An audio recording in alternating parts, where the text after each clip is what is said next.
Welcome to show number 2 of the Benchwarmers Eastern Oregon Coaches Show. Barrett Henderson, the Assistant Athletic Director for Media Relations and Marketing at EOU. Joined here by Head Coach Tim Camp. Coach, thanks again for coming by. Hey, thanks for having us. We do this every Tuesday here at Benchwarmers. Broadcasted will be on EOUsports.com as soon as the broadcast is over, so come on down each Tuesday at 6 p.m. to Benchwarmers. Coach, you had a little bit of a tough loss over the weekend. Southern Oregon made a fourth quarter rally, and this weekend you're headed to Montana Tech. What's Montana Tech bringing to the field? Montana Tech brings to the field a very good football team. You know, a balanced run-pass type of team. They got a lot of senior guys back. You know, they took a tough loss over the weekend against Mines. You know, so as I always say, it'll be a good football game. There's no doubt. Butte is definitely a tough place to play.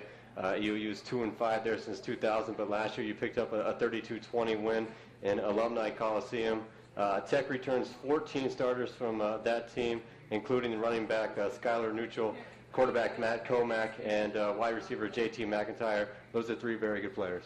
Yeah, I think that they're, you know, the quarterback, you got to watch him. He can throw the ball very, very well. You know, they got a big old offensive line, and they like to mash the ball up inside, and then they can throw the ball. The McIntyre kid's a very fast, quick kid, savage at the running back position. I think he's outstanding. You know, he's fit for their offensive system.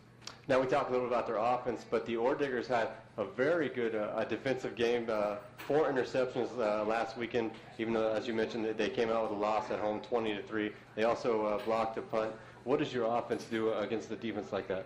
Well, I think you know, we're built for defenses like this. I think that they're going to try and take their chances, but at the same time, when you run a spread offense, I think that you got to pick and choose a little bit to what you're going to try and do. You know, we obviously got to take care of the football. I'm more concerned about us right now than I am about Montana Tech. You know, there's a lot of things that we have to do, and we got to be better at. You know, and that's what I'm concerned about right now is Eastern Oregon University and being able to take care of the football.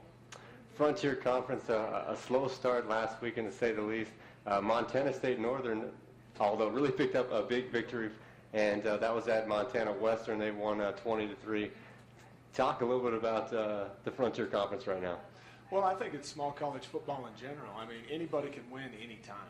You know, I looked at that Northern score. Northern's gotten better. You know, Western, you know, going back and forth between Havre and Butte and you know, Dillon. I mean, shoot, anybody can win those games. Right now, you got Carroll at the very, very top of the league, and rightfully so. But at the you know, that second through 6th spot could be anybody. You know, you just got to go out there and play the game and make sure that you play hard and make sure that that you know, you're doing the right things. Now, I know I talked a little bit with you today. Carroll, number 3 in the nation right now. The only team in the Frontier Conference, actually I think 1 of 2, who chooses not to have a non-conference game. What are the advantages of that kind of schedule? Well, I think you know, kind of the advantage is a little bit that, you know, if you come into some polls, you know, in the top 20, you know, and you have some jitters first game. You know, we had over 450 yards of total offense. You know, and in my mind, we should win every single time.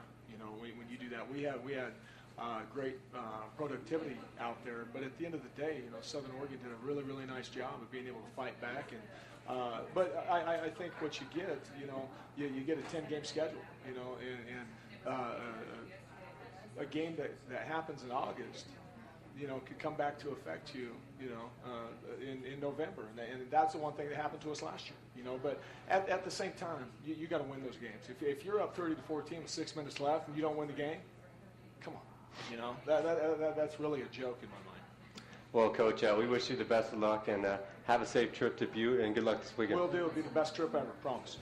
Thank you, Coach. And just a second, we'll go ahead and pull Haley Pierce, the EOU volleyball coach, on up. We're going to try something different this week and have some of our computer followers in. This one will be an email answer. First email to B. Henderson, that's letter B, as in boy, Henderson at EOU.edu. With this correct answer, we'll get a prize. So, EOU's community stadium has a seating capacity of how many? Again, how many people can fit into EOU's community stadium? Go ahead and email that. Let's go ahead and get Coach Haley Pierce up here. This is the new EOU volleyball coach, Haley Pierce, and she's welcomed by a round of applause.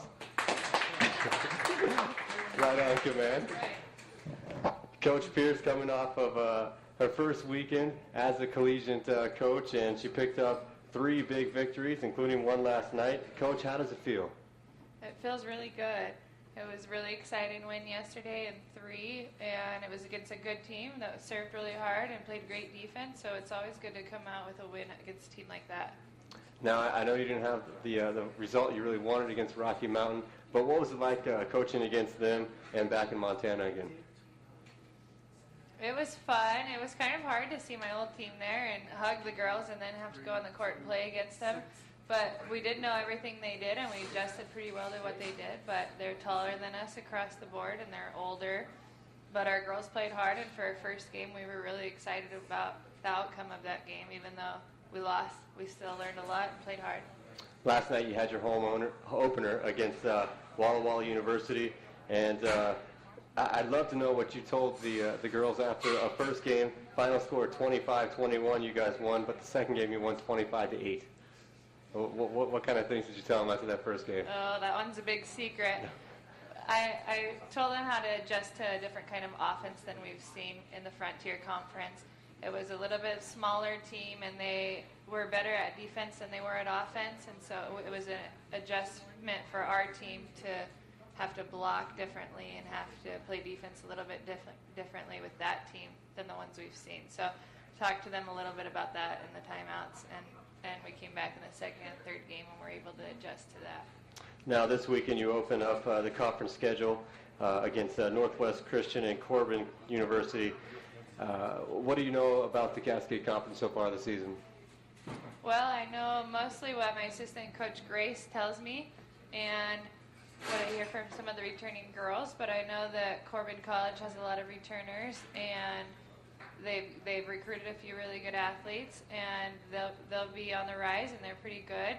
And so it's going to be a battle, and same with Northwest Christian. They're going to be better this year than they were last year. So that's about all I know. If we do what we've been taught to do, we'll be all right, I think. How about anything individually that you know about Corbin and Northwest Christian and talents that they're bringing and what their game's like? Well, I was able to see one of the recruits for Corbin College when I was out recruiting this spring, and so she's the only one I know individually about her talents, and it's a really good outside hitter who I'm sure is going to be starting and playing for them. But like I said, they have a lot of girls returning and have a pretty good offense, and we don't know a whole lot about them because we're not sure if they played this year. We don't think that they have based on website stats, and so we'll find out when we play them. Now, we'll go ahead and just end with this question, Coach. You mentioned that you have a favorite meal here at Benchwarmers now? Sweet potato fries. They're my absolute favorite. With the marshmallow dipping sauce? Marshmallow. Oh, no, that'd be good. Do they have that here? They have that. Oh, I didn't ask for that. Well, But it's really good with fry sauce. okay. Looks like you got some on the I table. have some. I didn't know. Oh. Well, make sure you get over there and try that. Coach, best of luck this weekend, and thanks for coming. Thank you. And just a second, we'll have Coach Keith Scarlett come on up, and he'll talk a little EOU soccer. Another